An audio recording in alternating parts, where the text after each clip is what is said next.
everybody, welcome back to the channel. If you're wondering, Spen, why are you on the ground? It's because we are going through my gym bag, and that's where I keep my gym bag, so it just felt fitting that we do it in my gym bag corner. So welcome to what's in my gym bag. Essentially, I'm going to be going through a very realistic what is in my gym bag because I've just been to the gym this morning. I've not taken anything out, I've not put anything in, and we're just going to go through it together. I'll let you know why I have everything that I do, whether I think it's suitable for beginners or more advanced gym members, and anything that I think is missing. I don't think there is anything missing because I use it every single day, so like what could be missing, do you know what I mean? So yeah, let's get into it. So first up, the gym bag itself. So this is a built for athletes gym bag. I feel like if you've been anywhere around high rocks or in a gym that has people that do high rocks, you will have seen this bag. Have I done a high rocks? No, but just because you don't do something doesn't mean you don't need the bag, okay? It's like if you're running, like just because you're not running a marathon doesn't mean you can't wear a running vest, okay?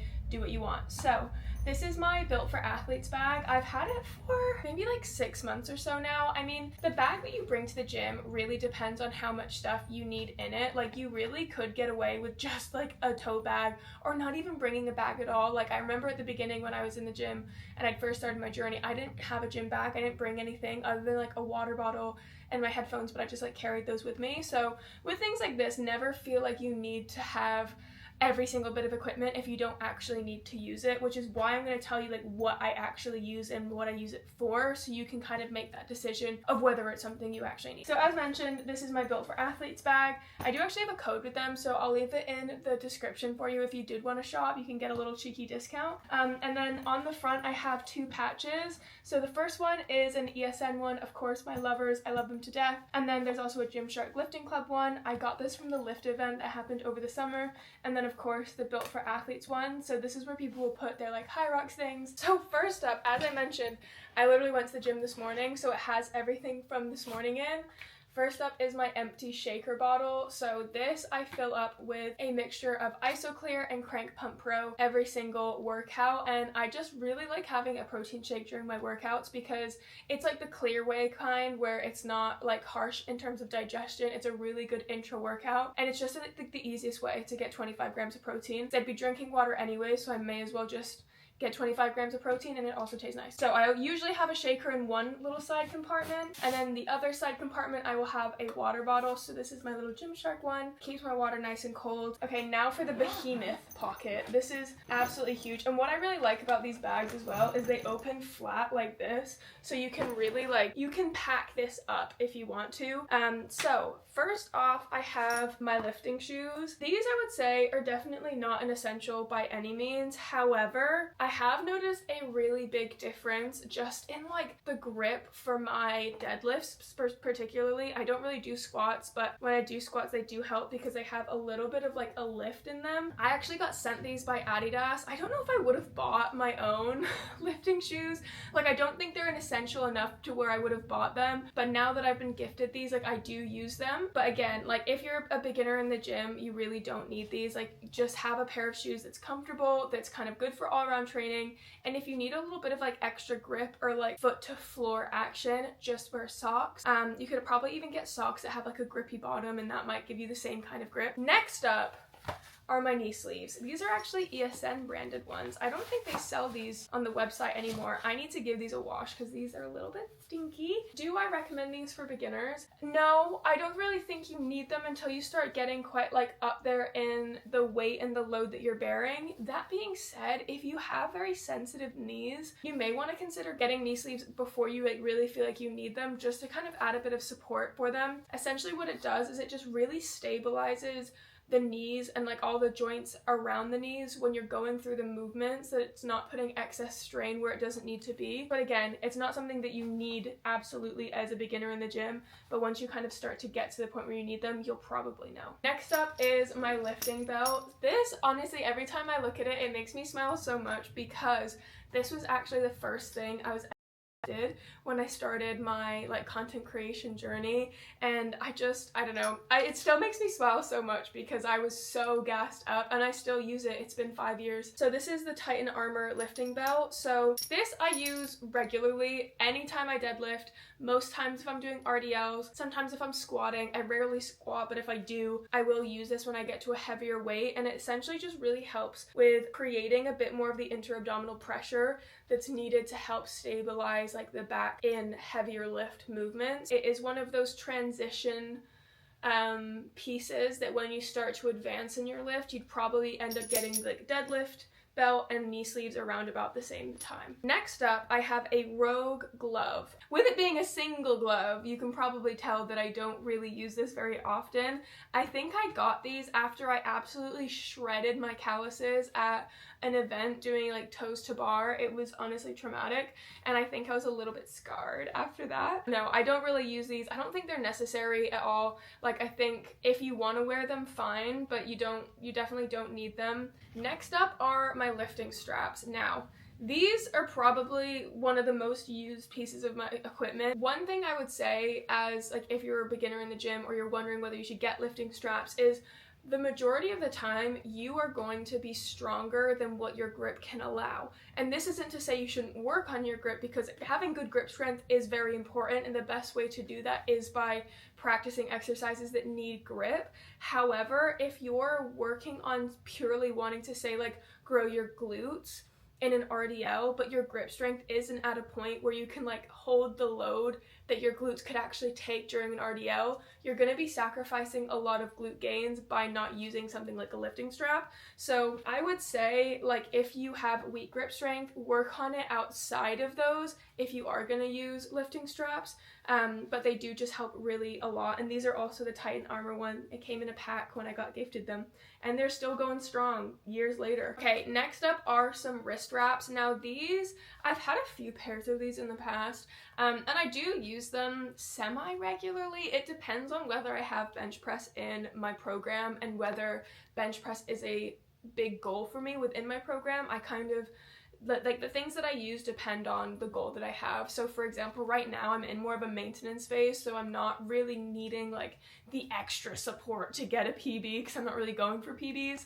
But essentially, in the same way as kind of like the knee sleeves, it acts as a bit of like a stability for your wrist, so you're not like coming back like this or going forward like that when you're pushing the weight up, and it just helps you to keep the load a bit straighter, and therefore you're able to use more power. So again, for a beginner, I really don't think you need these. This is really once you start kind of getting up there and in the weights and you're ready to really kind of push yourself to the extreme and see what you're really capable of.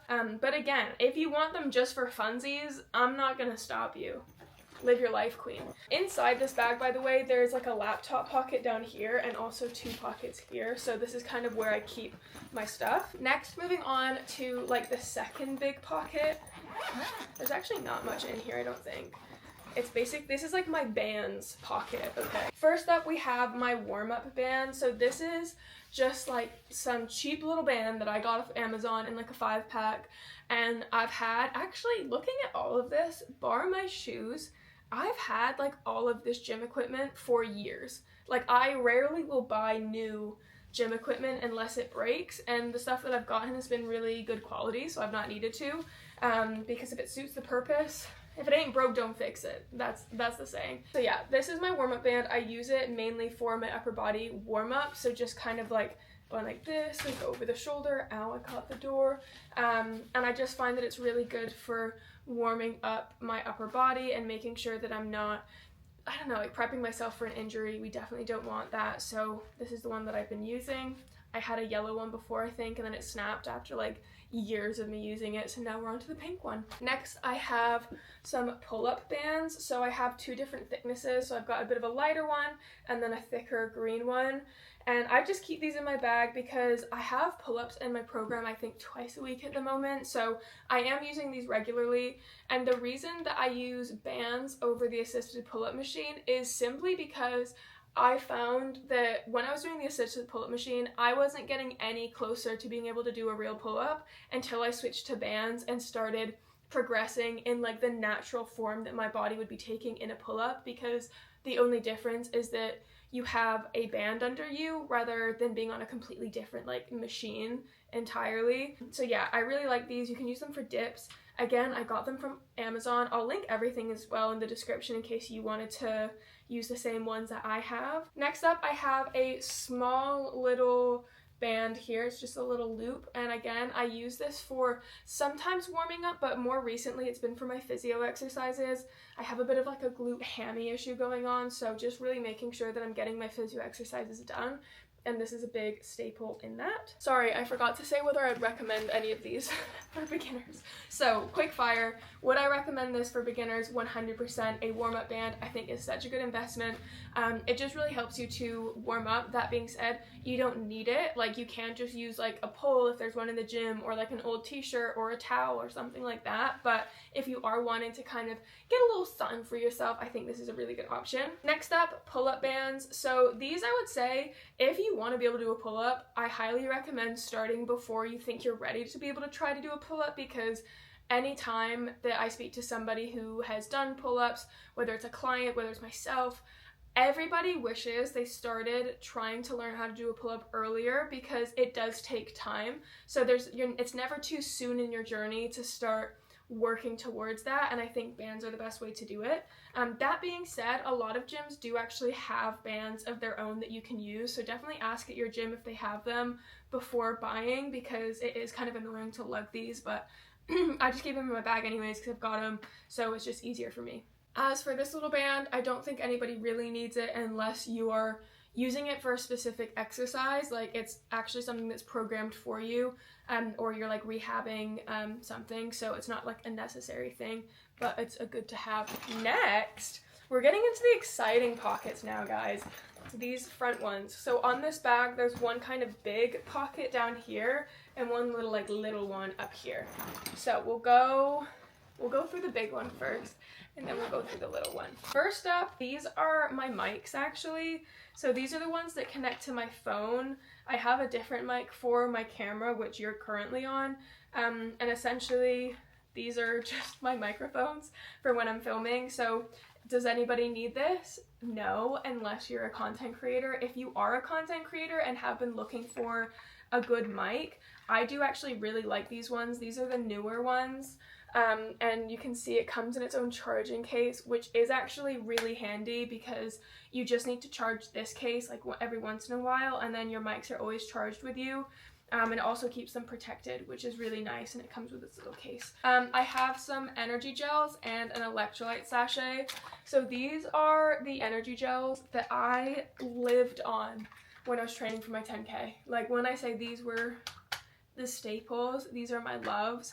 I love them so much. I've not tried many other gels, in all honesty, but to be honest, it was because like anybody I spoke to about gels were like, they're disgusting, they're horrible, I hate them, they make me literally like shit myself. So I was like, you know what, like I don't actually need to do that, until I started training for my 10K, and it coincided with ESN releasing these energy gels, and so this was like my first proper experience, and I love them. They're like a watery consistency that just so easy to drink. And next up are some electrolytes, and the reason that I keep all of these in my bag is you just never know when you're gonna want one, you're gonna need one. So I tend to try and eat before most of my sessions these days, so sometimes if I forget, I'll just have one of these gels on my way to the gym. Same thing with electrolytes. If like I'm having a really intense workout and I'm just feeling like absolutely drained, I'll have one of these mid-session in my little like shaker cup, and just kind of revives me, saves the day.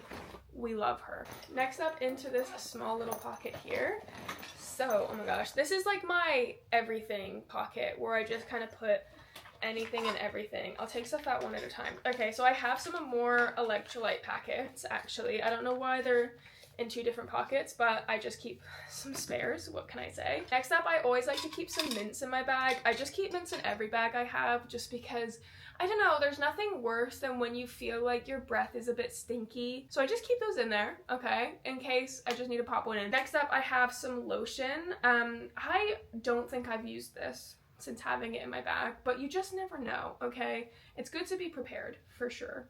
Then I have an extra scrunchie, just because you literally never know. I have a Band-Aid. Again, you never know. Then I have a few paracetamol.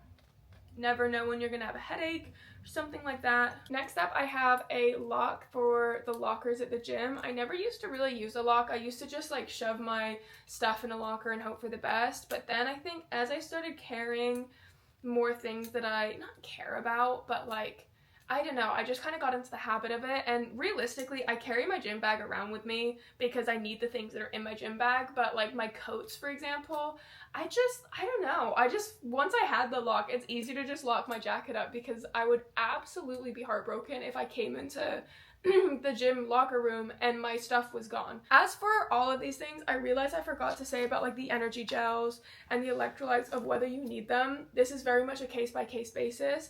If you want more information about electrolytes, energy gels, any kind of supplements that I take, message me on Instagram and we can have a chat on what could actually be a good fit for you, because it really is dependent on the person, the level of activity, how often you're exercising, the climate that you're exercising in, all of those things.